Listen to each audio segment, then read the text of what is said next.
Carl here from allmediareviews.blogspot.com. I'm going to do a video here about new releases and maybe some other stuff later. Hey, happy St. Patrick's Day. I found one of them, I don't know, 4 or 5 green shirts I've got. This is Water and Bodies, who was an offshoot of the band Caddisfly. Anyway, one that just got announced today, Thursday, March 17th, St. Patrick's Day. Muse, the band I've never made a video about, but I've been a fan of for 16, 17, 18 years, especially when Mike Portnoy started talking about them. Early to mid-2000s, like 2004, I got into them. But they have a new album coming out on August 26th. It's not listed on here. It's called The Will of the People, I think. Let me see, I just added it to the calendar. August 26th. It saved it, yeah. Will of the People, yeah.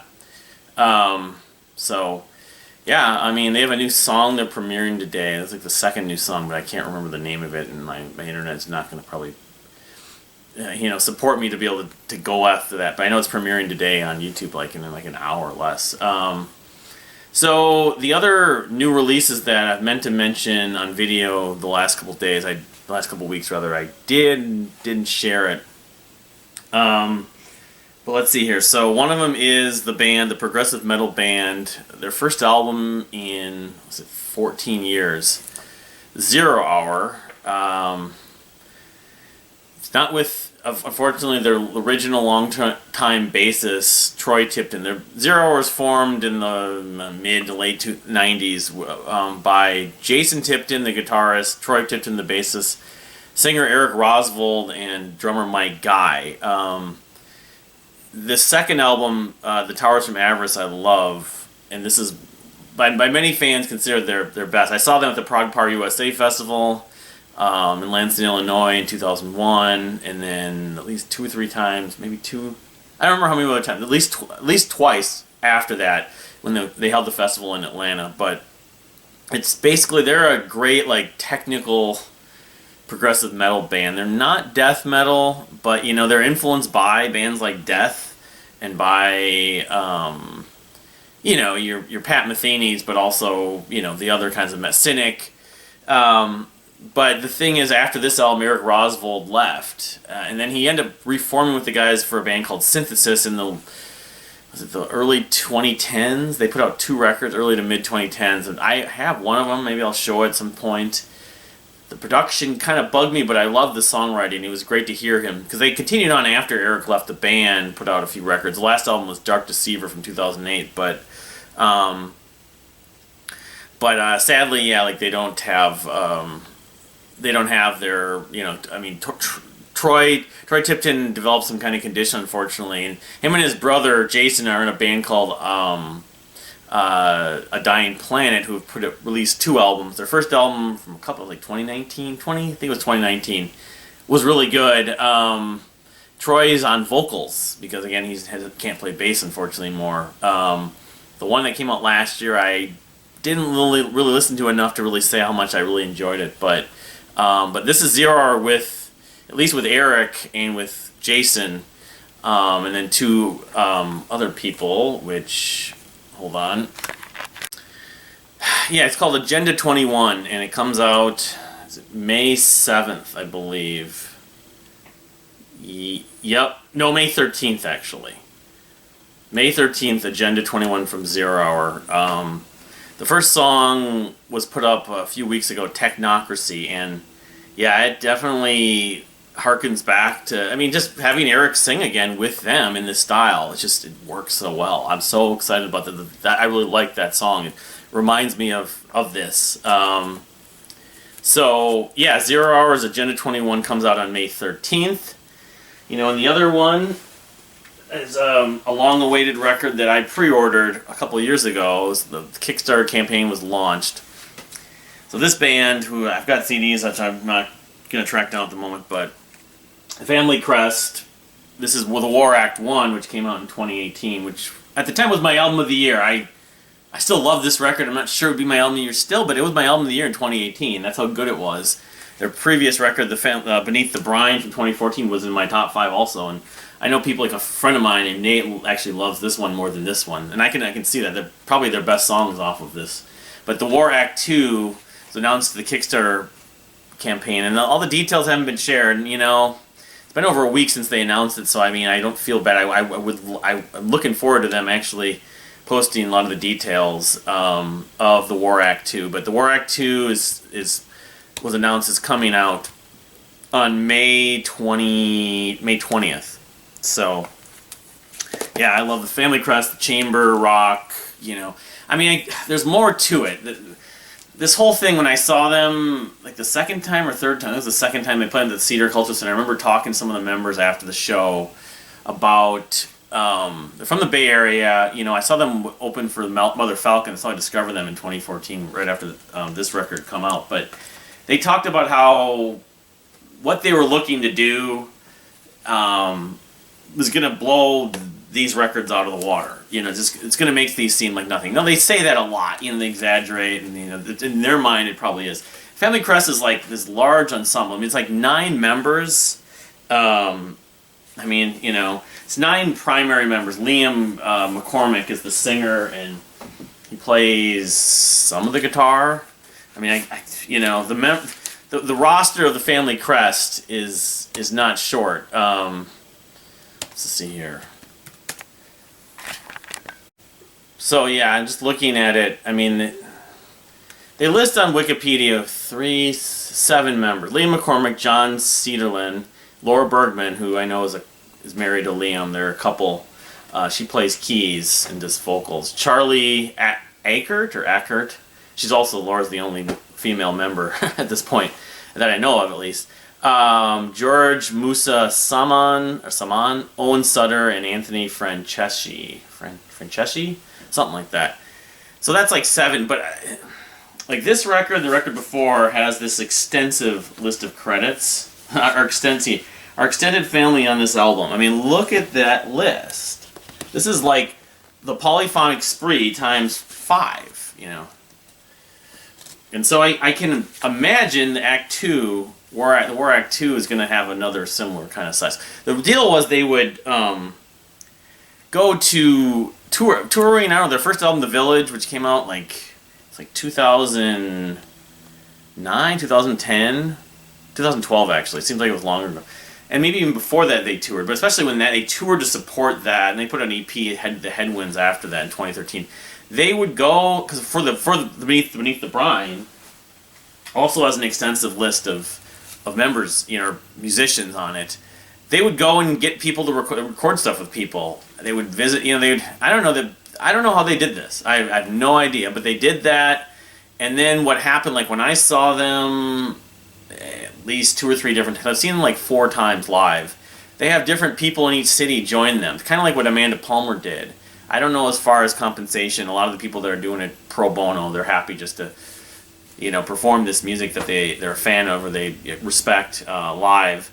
Anyway, so the War Act 2 is supposed to just be massive, and my expectations for it are probably larger than they should be. So I'm kind of trying to, like with Pepe Deluxe, some of these other bands that put out new records, even the ones that have come out in the last few weeks, I'm trying to keep my expectations in check to a point. But it was supposed to come out the spring or summer of 2020. Like the projected was like May or June of 2020.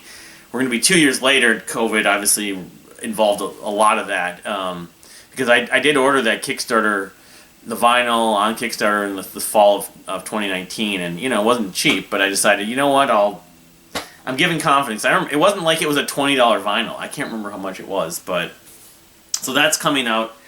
So May, those 3 records. May is going to be just a really, release, heavy month for me. Furious Revolution and Warpaint. Furious Revolution has Above Cyrus on May 6th, and Warpaint is Radiate Like This on May 6th. The next week is 0 Hour Agenda 21 on the 13th of May. And then, there's Evergrey, Heartless Symphony, The Orphan Treatment on the 20th, which I haven't listened to an Evergrey record in a long time. I could talk about them. I probably owe it to myself to go back and eventually revisit them. I'm not sure if Thomas Lingman's even still their singer. I like a couple of their early records, kind of like Zero. I got into them around the same time as 0 Hour. But then, that same day on the 20th, Everything, Raw Data Feel, which I'm a fan of them. They're pretty prolific. The singles have been good, electronic, but whatever. But then the same day on the 20th, besides Everything is the Family Crest, The War Act 2. As a Kickstarter contributor, I probably will end up getting that earlier than the 20th of May, though. But maybe the plan would be to do a review on that day. I don't know. And then the week after is Coheed and Cambria's Vaxxus 2, A Window of the Waking Mind, which is the last Coheed and Cambria record I felt was kind of a comeback. I'm also kind of keeping my expectations in check just because there was a stretch of Coheed records which I was just kind of not apathetic toward, but I was really into them early on with Good Apollo.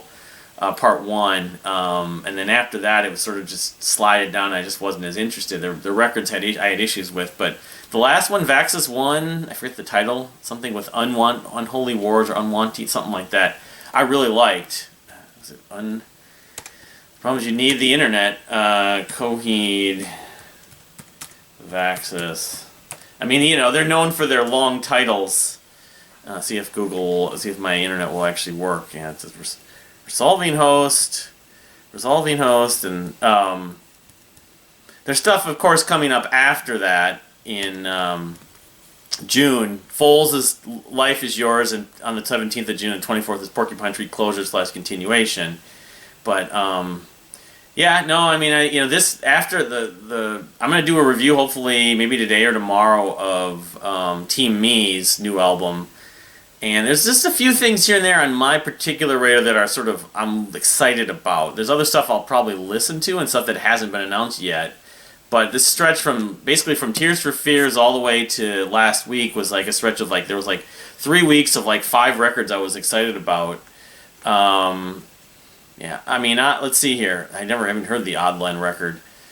There's the Midlake record, For the Sake of Bethel Woods, and Von Hertzen Brothers. I know people are into. I've never gotten into them. I know that they have a record coming out called Red Alert in the Blue Forest.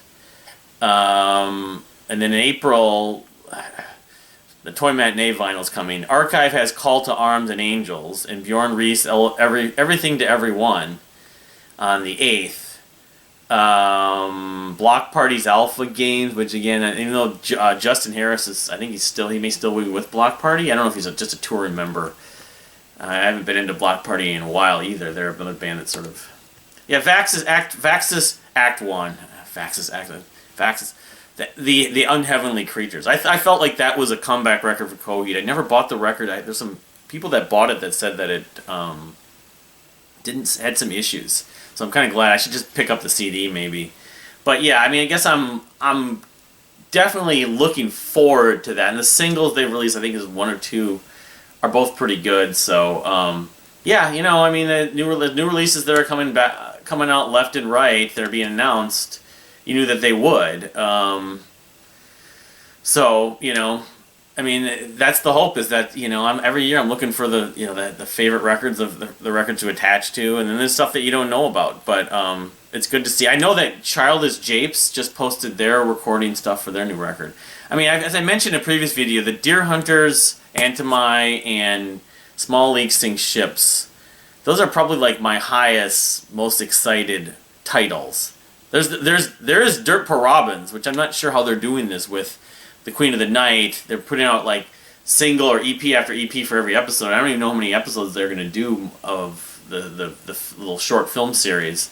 But I would think their intention is to release it all in one record as a compilation, or just one record, sort of like the way they did the last record, Dead Horse. But that may not come till 2023. I don't know. I feel like I should just ask Neil, because he'd probably respond, unlike some people. But yeah, there's a lot of new stuff coming out. And, like I said, May is going to be a pretty fun month, depending on, who knows? Between Pure Revolution, Warpaint, 0 Hour, Everything, The Family Crest, Coheed.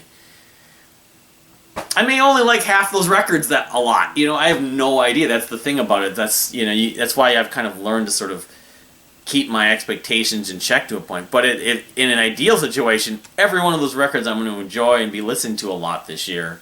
So, what are you looking forward to? What has come up in the last couple of weeks that you're now excited that's coming out? You know, I know there's other stuff, you know, like in the prog scene, you know, people are, you know, gushing over, you know, what is it?